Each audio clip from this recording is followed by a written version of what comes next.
এখন থেকে নগদ থেকে টাকা বিকাশে খুব সহজেই ট্রান্সফার করতে পারবেন। চলুন বন্ধুরা, সেটি কিভাবে করবেন আমি আপনাদেরকে সেই প্রসেসটি দেখিয়ে দিচ্ছি। তার জন্য আপনারা আপনাদের ফোনে থাকা নগদ অ্যাপসে চলে যাবেন। আমি আমার নগদের হোম পেজে রয়েছি। এখন এখান থেকে নিচের দিকে দেখতে পাবেন ট্রান্সফার মানি নামে একটি অপশন রয়েছে। এখান থেকে ট্রান্সফার মানি নামে যে অপশনটি রয়েছে, আমি এখান থেকে ট্রান্সফার মানি এই অপশনটিতে ক্লিক করে দিব। আপনারা আপনাদের এই ট্রান্সফার মানি অপশনটিতে ক্লিক করে দেবেন। এই অপশনটিতে ক্লিক করার পরে এখানে দেখতে পাবেন এনপিএসবি নামে একটি অপশন রয়েছে। এখান থেকে এনপিএসবি এর আন্ডারে মোবাইল ওয়ালেট নামে একটি অপশন রয়েছে। এখান থেকে মোবাইল ওয়ালেট অপশনটিতে ক্লিক করব। মোবাইল ওয়ালেট অপশনটিতে ক্লিক করার পরে এখান থেকে যে নাম্বারটিতে আমরা টাকা পাঠাবো, যে বিকাশ নাম্বারটিতে টাকা পাঠাবো, সেই নাম্বারটি এখানে উঠিয়ে দেবো। এই নাম্বারটি উঠিয়ে দেওয়ার পরে এখান থেকে এই অপশনটি চলে আসবে। এই অপশনটিতে আসার পরে ওয়ালেট সিলেক্ট করতে ট্যাপ করুন নামে একটি অপশন দেখতে পাবেন মাঝখানে। এই অপশনটিতে ক্লিক করবেন।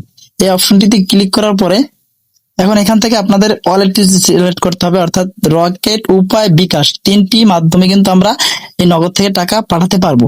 আমরা যেহেতু বিকাশে পাঠাবো, এখান থেকে আমরা বিকাশ অপশনটি সিলেক্ট করে নেবো। আপনারা এখান থেকে বিকাশ অপশনটি সিলেক্ট করে নেবেন।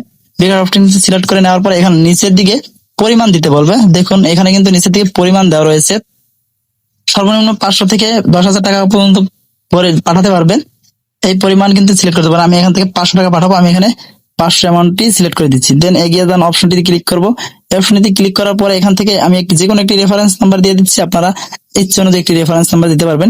দেন এখানে দেখতে পাবেন 500 টাকা পাঠাতে আমাদের কিন্তু সর্বমোট 4 টাকা 25 পয়সা খরচ হবে।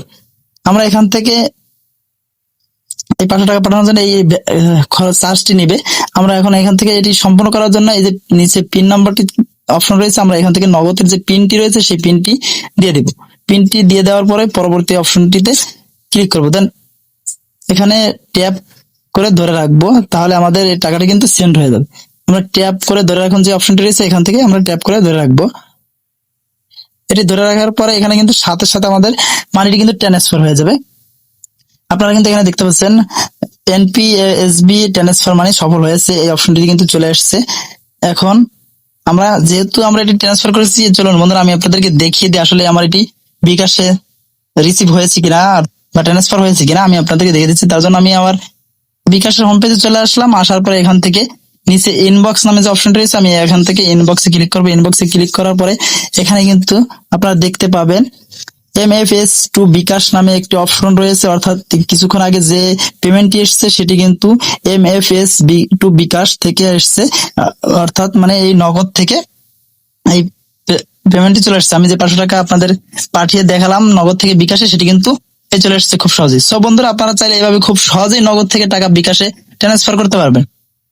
সো দর্শক, এই ছিল আজকের ভিডিওটি। যদি ভিডিওটি ভালো লাগে থাকে একটি লাইক দিবেন এবং কমেন্ট করে আপনার মতামত জানাবেন। শেয়ার করে দিয়ে আপনার বন্ধুদেরকেও শেখার সুযোগ করে দেবেন।